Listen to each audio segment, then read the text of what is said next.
Hi Utkarsh, my question is based on a post that you shared few days ago where you wrote that it is better to leave someone to their own than to be a false messiah trading in detrimental values. So what I get from it is usually in the name of helping other we do more harm than good. For example, if a person is suffering and I go and console them. I give them hopes, saying that things will get better. So, unknowingly, I have kind of validated their suffering and the reason behind the suffering. And though it may look like I have helped them, but actually, I have not because the person is still the same and they may continue to suffer. So here my question is then what is the real solution? I have tried making the other person question their suffering and question their bondage. But what I've observed is usually they, rather than listening or understanding, they get offended and they turn out of conversation. So, what is real help? Hi Shreyansh. Firstly, it is good to know that you are able to gauge the post or you are able to go so deeply into the topic where you are able to understand how the psyche or the ego fulfillment one gets from being a messiah, even though it might not be really helping your loved one, your partner, your friend, or be it your parents. There is a sort of a satisfaction that we take out from the act of being a false messiah, someone to look up to, even though the value we are contributing is not evident or it's not seen, or more than that, it is quite the opposite in many instances. So, if you are able to identify the actions that you are doing in which it is clearly seen that maybe you are not maybe able to make that much of an impact, then maybe it is good on your part that you are able to do that.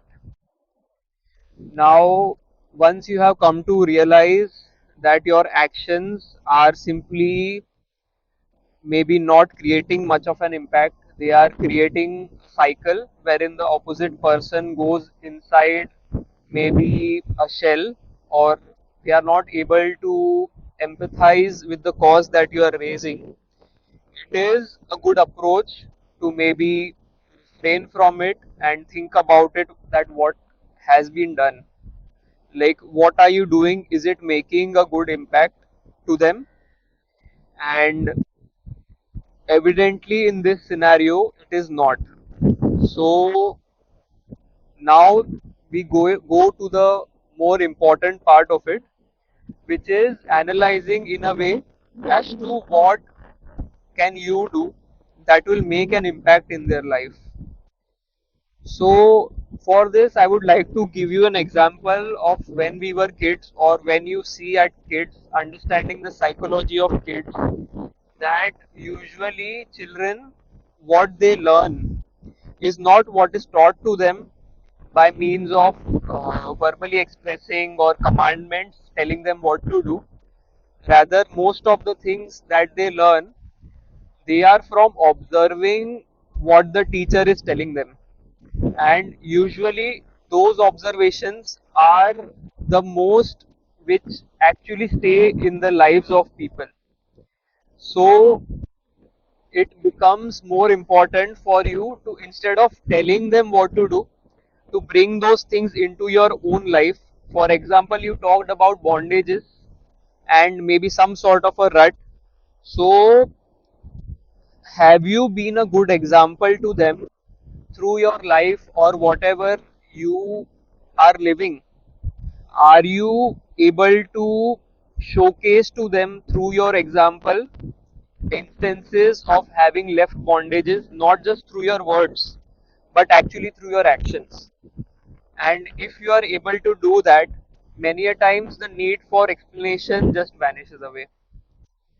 And most of our tricks to avoid action is to go into conversation or some sort of an argument with the other person. Usually we feel that talking about problems it gets a solution. It's for the initial level it is okay that you sort of bring focus onto a problem, but after a while that also becomes a mode of just just sitting with it. Like you don't rise out of it, you just get down like through just being encircled by it. So many a times the way is shown rather than told, and you questioning this thing will not be just beneficial for you, or you going against your bondages trying to live in the way that you have learned or maybe heard from people. Bringing it more and more into your life will sort of act as a means of flowering within you, which you can then maybe when a flower does flower, the fragrance goes around and it can't leave the people who are around you. Anyone who is in your vicinity or knows you or is connected by you, they also get an essence of that beauty.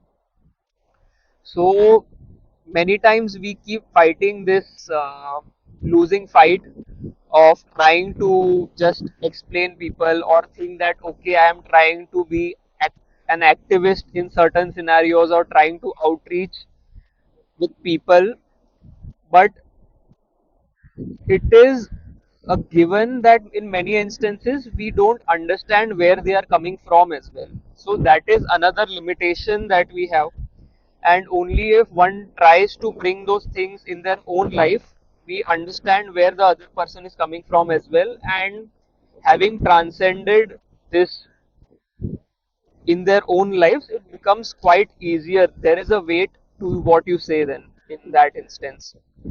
I would also like to give you a very interesting story of a saint who was quite well known in the village, and many people used to come to him for wisdom advice.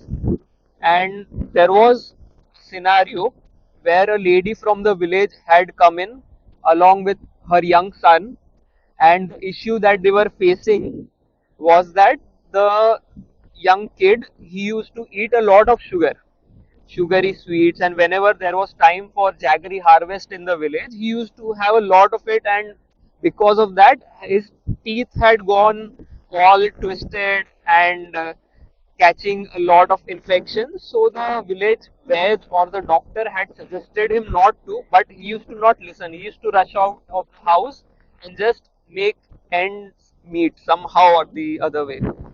So his mother brought him to the saint, and the saint, upon looking at the child, what he did was he sort of went into a zone and told the woman to bring the kid after a week.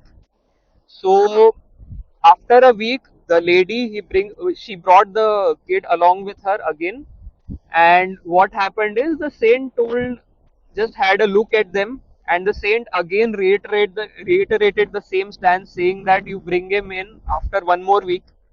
After one more week, the lady sort of she fell into a thought that what is this guy doing? He is just delaying what can be easily said.